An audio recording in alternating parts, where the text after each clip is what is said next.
Naturalisasi bikin gempar sepak bola internasional.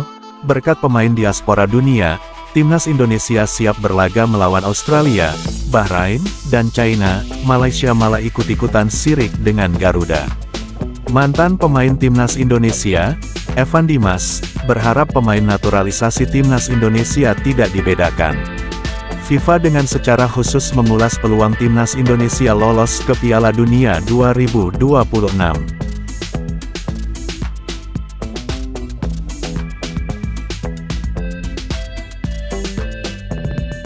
Timnas Indonesia tengah mempersiapkan diri untuk laga lanjutan putaran ketiga kualifikasi Piala Dunia 2026 dengan menghadapi Australia, Bahrain, dan China Maret mendatang.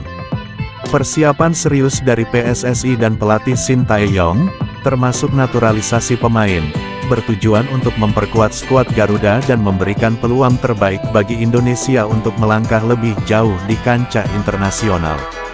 Mereka diharapkan mampu memperkuat timnas Indonesia yang akan menghadapi tim-tim besar.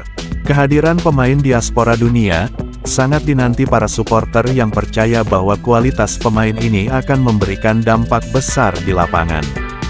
Namun, upaya naturalisasi ini tidak selalu diterima dengan baik. Ketika proses naturalisasi dibahas di DPR, beberapa anggota mengkritik kebijakan ini dengan alasan bahwa pemain naturalisasi bisa mematikan peluang pemain lokal. Kritik ini memicu kemarahan para supporter yang mendukung kebijakan PSSI untuk meningkatkan performa timnas Indonesia. Terutama setelah program ini juga didukung oleh tokoh-tokoh besar seperti Ketua PSSI Erick Thohir dan Bapak Presiden kita, Prabowo Subianto. Evan Dimas pun mengaku tidak menentang program naturalisasi yang dilakukan PSSI. Namun gelandang 29 tahun itu punya catatan yang mesti dilakukan induk olahraga sepak bola tanah air ini. Evan mengaku berada di tengah, tidak menentang pemain naturalisasi atau membela pemain lokal. Naturalisasi nggak apa-apa dengan catatan dia benar-benar menjiwai. Hatinya harus benar-benar Indonesia, jangan sampai naturalisasi hanya untuk main-main. Rasa bangga untuk membela Indonesia harus ada. Ia mengatakan, PSSI juga harus memperhatikan pemain muda kita. Menurut dia, fokus ke timnas, tak boleh membuat perhatian kepada pemain muda berkurang. Menurut Evan tidak ada yang serba cepat dalam sepak bola. Jika ingin sepak bola maju, pembinaan usia muda harus benar-benar diperhatikan. Kalau kita mau instan nggak bisa, karena apa? Karena usia muda itu harus dilatih gimana caranya bermain bola yang benar, passing yang benar. Jangan usia muda hanya dituntut untuk menang, tapi mereka nggak tahu cara main bola yang benar. Pemain Persik Kediri ini mengajak seluruh pecinta sepak bola mendukung timnas Indonesia tanpa membedakan pemain naturalisasi dan lokal. Ayo kita dukung timnas kita jangan berpihak satu sisi, dengan catatan semua harus menjiwai, semua harus merasa bangga bermain dengan lambang Garuda di dada. Secara statistik, kepuasan publik terhadap perkembangan timnas Indonesia saat ini mencapai 95%. Hal ini menunjukkan mayoritas masyarakat mendukung langkah-langkah yang diambil untuk membawa timnas lebih kompetitif. Banyak penggemar melihat naturalisasi sebagai langkah positif yang akan membawa Garuda terbang lebih tinggi di kancah Asia, bahkan dunia. Namun, suara skeptis tidak hanya datang dari dalam negeri. Tetangga serumpun, supporter Malaysia, juga mengkritik langkah Indonesia ini. Mereka menyebut timnas Indonesia terlalu bergantung pada pemain keturunan. Akun itu menyindir bahwa hal tersebut hanya demi menyaingi kualitas pemain mereka, yang juga pernah berlaga di Liga Champions. Tanggapan ini memicu respons tajam dari supporter Indonesia yang menganggap kritik tersebut sebagai bentuk kecemburuan. Supporter Indonesia mengingatkan bahwa Malaysia sendiri mengandalkan pemain naturalisasi tanpa darah Malaysia, sementara pemain naturalisasi Indonesia tetap memiliki garis keturunan Nusantara. Meskipun ada banyak kritik dan ledekan, timnas Indonesia terus menunjukkan peningkatan prestasi. Dari berhasil lolos ke babak nokaut Piala Asia, semifinal Piala Asia U23, hingga nyaris masuk Olimpiade 2024, Pencapaian ini menjadi bukti nyata bahwa Garuda sedang terbang tinggi. Bahkan, timnas Indonesia kini setara dengan negara-negara kuat Asia seperti Jepang, Korea Selatan, dan Arab Saudi. Persiapan timnas Indonesia semakin mantap dengan kehadiran pemain diaspora dunia, meskipun beberapa supporter Malaysia terus mencemooh di media sosial. Rivalitas antara pendukung Indonesia dan Malaysia ini sudah berlangsung lama, dan ejekan soal naturalisasi adalah episode terbaru dalam perseteruan di dunia maya. Namun, saat berada di stadion, kedua kubu biasanya tetap menunjukkan sikap sportif. Meskipun kerap terjadi saling ejek di media sosial, supporter dari kedua negara bisa menikmati pertandingan dengan damai. Dengan segala persiapan dan dukungan yang solid dari PSSI, para pemain, dan seluruh supporter Garuda, Indonesia memiliki peluang besar untuk tampil maksimal di laga-laga mendatang. Aksi para pemain diaspora dunia ini, diharapkan memberikan warna baru dan membawa timnas Indonesia semakin dekat menuju mimpi tampil di Piala Dunia 2026. FIFA dengan secara khusus mengulas peluang timnas Indonesia lolos ke Piala Dunia 2026. Usai mengalahkan Arab Saudi dengan skor 2-0 di Stadion Utama Gelora Bung Karno, Senayan, Jakarta, posisi timnas Indonesia kini berada di urutan ketiga klasemen sementara Grup C, kualifikasi Piala Dunia 2026 zona Asia. Piala Dunia bukan lagi sekadar mimpi bagi Indonesia. FIFA juga menyanjung skuad Garuda sebagai tim asal Asia Tenggara dengan raihan poin terbanyak sepanjang sejarah kualifikasi Piala Dunia.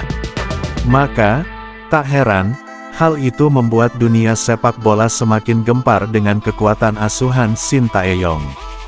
Mentalitas seluruh pemain, ofisial bahkan masyarakat Indonesia berada di atas puncak, usai meriah kemenangan pertamanya melawan Arab Saudi. Pasukan Merah Putih kini berada pada posisi terdekat mereka untuk bisa lolos ke Piala Dunia kedua dalam sejarah mereka, sebuah mimpi yang mulai terasa realistis untuk diwujudkan. Semua impian kita dapat menjadi kenyataan, jika kita memiliki keberanian untuk mengejarnya. Amerika Serikat merupakan tempat lahirnya Walt Disney, sekaligus salah satu negara penyelenggara Piala Dunia 2026, bersama Meksiko dan Kanada. Inilah yang sedang dialami oleh Indonesia. Mimpi untuk bisa lolos ke Piala Dunia FIFA 2026, bukan lagi sekadar angan-angan belaka, namun sangat mungkin mereka wujudkan berkat kerja keras yang telah mereka tunjukkan sejauh ini. Indonesia mengawali fase ini dari posisi paling tidak diunggulkan, lantaran peringkat dunia FIFA, mereka terpaut jauh dari para tim langganan Piala Dunia seperti Jepang, Australia dan Arab Saudi yang berada di Grup C. Mungkin banyak yang menganggap mereka hanya akan sekadar menjadi bulan-bulanan. Skuad Garuda membalikkan semua prediksi. Timnas Indonesia membuka kampanye di putaran ketiga ini dengan hasil positif, menahan imbang tuan rumah Arab Saudi 1-1, dan meraih 1 poin penting lainnya saat menjamu Australia 0-0. Optimisme JIZS, Maarten Paes, Kelvin Verdong, Rizky Ridho hingga Marcelino Ferdinand tengah bungah, usai menang melawan Arab Saudi. Dari pesimisme menjadi optimisme, inilah gambaran suasana tim maupun penggemar. Keberanian untuk mengejar mimpi, itulah yang ditunjukkan oleh pasukan Merah Putih. Mereka sekali lagi mematahkan prediksi, bahwa Garuda akan menjadi bulan-bulanan negara Asia. Hasil yang tepat datang di waktu yang tepat pula. Kemenangan tersebut selain memulihkan optimisme juga membawa Indonesia naik ke posisi ketiga klasemen sementara Grup C dengan mengoleksi 6 poin, hanya terpaut 1 angka dari Australia di urutan kedua, yang merupakan batas akhir untuk bisa mendapatkan tiket lolos langsung ke Piala Dunia FIFA 2026.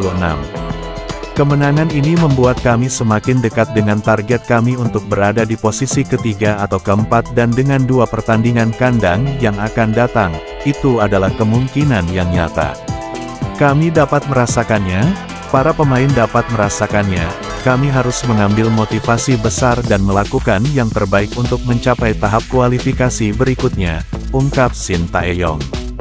Menariknya, Hasil ini juga makin menguatkan mentalitas Indonesia, di mana mereka mencatatkan 2 rekor yang membanggakan bagi kancah sepak bola domestik mereka.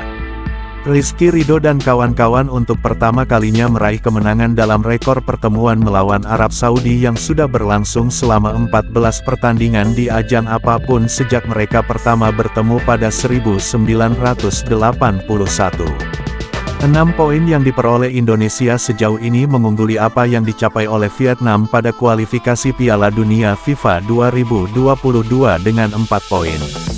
Sementara pada kualifikasi untuk edisi 2018, Thailand mencatatkan 2 poin. Di atas kertas, Jepang sepertinya akan mengunci posisi teratas grup C. Namun posisi kedua masih akan diperebutkan oleh 5 tim, yakni Australia, Indonesia, Arab Saudi dan Tiongkok secara sengit. Asalkan Indonesia mampu mempertahankan tren positif mereka dan berani untuk terus mengejar mimpi mereka, maka pintu untuk kembali ke panggung Piala Dunia yang kedua kalinya setelah partisipasi mereka pada 1938 sangat mungkin untuk terjadi.